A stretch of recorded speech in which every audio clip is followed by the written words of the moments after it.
Till you hear this, quit exercising. Could it be that all of your efforts are jeopardizing your respiratory and cardiovascular health? It's true what you just read. There's a crucial piece of information you should be aware of before you put on your sneakers once more, since it has the power to drastically alter the way you train. Before you hit the gym again, make sure you know how to prevent heart attacks and lung diseases, as well as how to engage in an exercise that not only increases muscle mass, but also lengthens your life. Join me as we uncover the secrets behind the best exercises you need for your well-being. Let's dive right in. The best exercise for health, fitness, and longevity. Not all workout is the same when it comes to longevity, fitness, and health. While exercise in any form is better than none at all, some forms of exercise are more beneficial to your lifespan and general well-being than others. So what kind of exercise is ideal for improving your fitness, health, and longevity? Let's investigate this. The power of Zone 2 training. Zone 2 training is an increasingly popular notion in the realm of exercise that enhances health, fitness, and longevity. A successful fitness regimen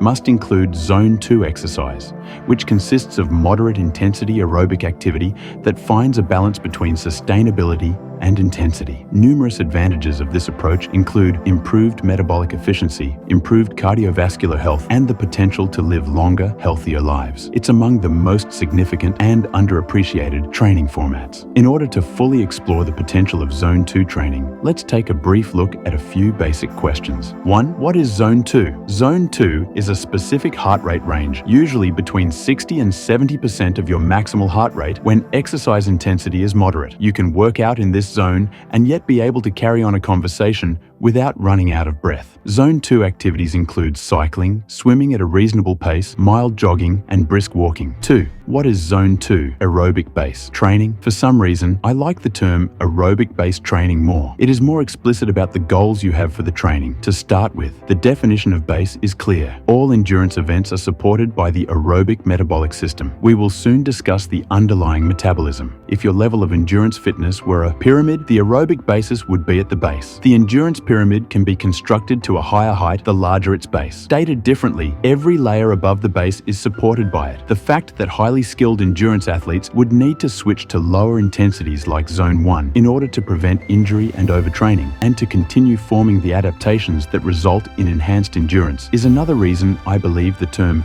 base training is more appropriate. One of the key subtleties that is utterly absent from the material offered in today's popular media is this one. Adenosine triphosphate, or ADP, is the chemical in your body that gives you energy. Everything you consume gives your body the fuel it needs to produce ATP, which powers everything you do. When you exercise, your body produces more ATP, and the sort of fuel it consumes depends on the heart rate zone you work out in, with Zone 1 being the lowest intensity, i.e. watching Netflix on the sofa, and Zone 6 being the highest intensity, i.e. an all-out sprint. Sports scientists have discovered the following 6 heart rate zones and the energy sources they rely upon. Zone 1, energy source mainly used, fat and oxygen. Zone 2, energy source mainly used, fat and oxygen. Zone 3, energy source mainly used, fat trending into carbohydrates. Zone 4, energy source mainly used, carbohydrates. Zone 5, energy source mainly used, carbohydrates. Zone 6, energy source mainly used, carbohydrates trending into creatine phosphate. 3.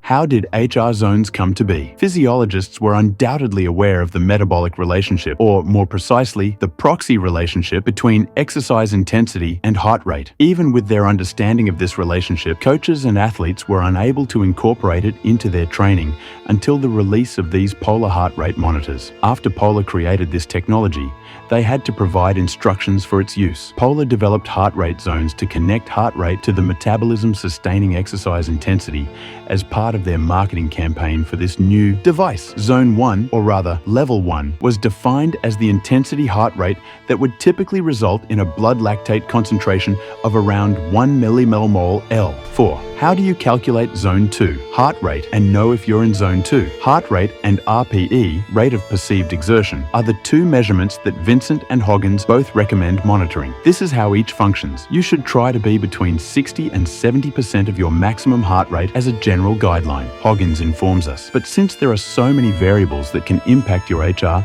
and how your HR responds to different types of exercise, this shouldn't be taken as gospel. It also depends on the amount of impact and number of muscle fibers recruited needed during your workout. For instance, for a 30-year-old, the maximum heart rate is 220, 30, 190, 60% of 190, 60, 190, 100, 11 for 100 bars, 114, 114 BPM is 60% of your maximum heart rate. To track this figure, a fitness watch is perfect. Apple Watches with OS 9 Plus will also display your heart rate zones via the fitness app while you work out. The benefits of Zone 2 training. 1. It improves your metabolism. Anything more than 2 minutes is considered an endurance event. That may seem like a very brief explanation, but the truth is that the bulk of the energy required for any exercise lasting longer than 2 minutes at your maximum sustainable intensity will come from the aerobic metabolic pathway. It goes without saying that when exercise time increases, average intensity must decrease, and aerobic metabolism must contribute even more to energy production. For instance, during a 1-kilometer run at maximum speed,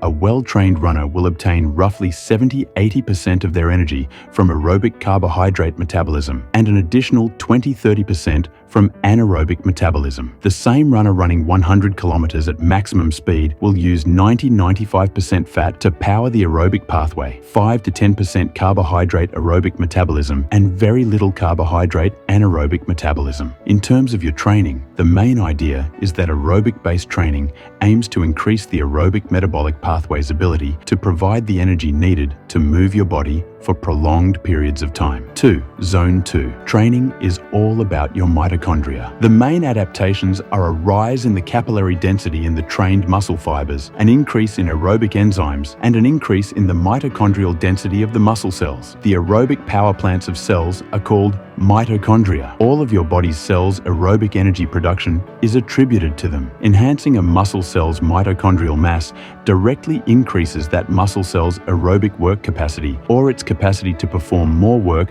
per second aerobically. Consequently, this gives that muscle cell greater endurance. Training in Zone 2 is directly responsible for this increase in aerobic capacity. 3. It activates your glycolysis process. The process of glycolysis is anaerobic. What then is the meaning of this section's title? How is aerobic glycolysis possible? In this instance, the term may not be strictly accurate, but the meaning it conveys is, since glycolysis can produce ATP considerably more quickly than fat can be broken down, it powers the fast twitch muscle fibers needed for high-intensity activity. The final products of the glycolytic process are lactate and pyruvate. Energy from the two molecules can be utilized aerobically in the mitochondria. To run quickly, you have to rely on glycolysis. The athlete will be able to maintain low lactate levels while maintaining a high speed for longer if the aerobic capacity of the slow-twitch muscle fibers, which is the result of a high volume of Zone 2 training, is high enough to absorb and effectively utilize the inevitable lactate produced by that glycolysis. That, my dear viewers, is what endurance is all about. This is an additional means of highlighting the significance of Zone 2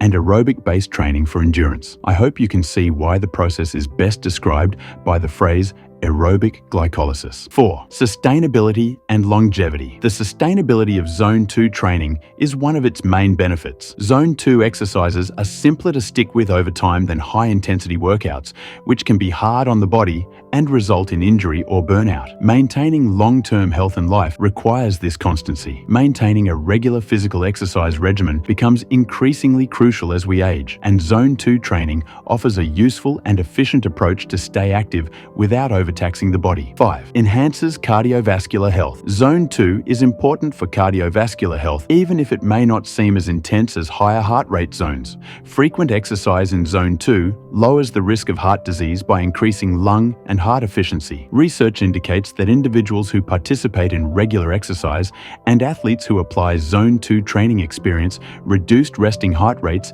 and improved cardiovascular health compared to those who solely perform high-intensity exercise. How our bodies adjust to training. General adaptation syndrome was first identified by Hans Selye in 1946. This idea explains how stressed-out complex creatures react. Stress in the physical, emotional, and psychological domains is covered. It basically works like this. When an organism, in this case humans, is repeatedly subjected to stress levels over its capacity, the organism starts to adjust to the stress in order to make itself more resilient to it in the future. Renato Canova, a renowned running coach, stated it thus way, paraphrasing, "When you try to force the body to do something it cannot perform, you are embarrassing it. It adjusts so as to avoid embarrassment the following time." In summary, one of the greatest ways to increase lifespan health, and fitness is through Zone 2 training. Are you prepared to use Zone 2 to create a fitness regimen that will last a lifetime? By including this moderate intensity exercise in your weekly routine, you'll lay the groundwork for a long, healthy, and active life,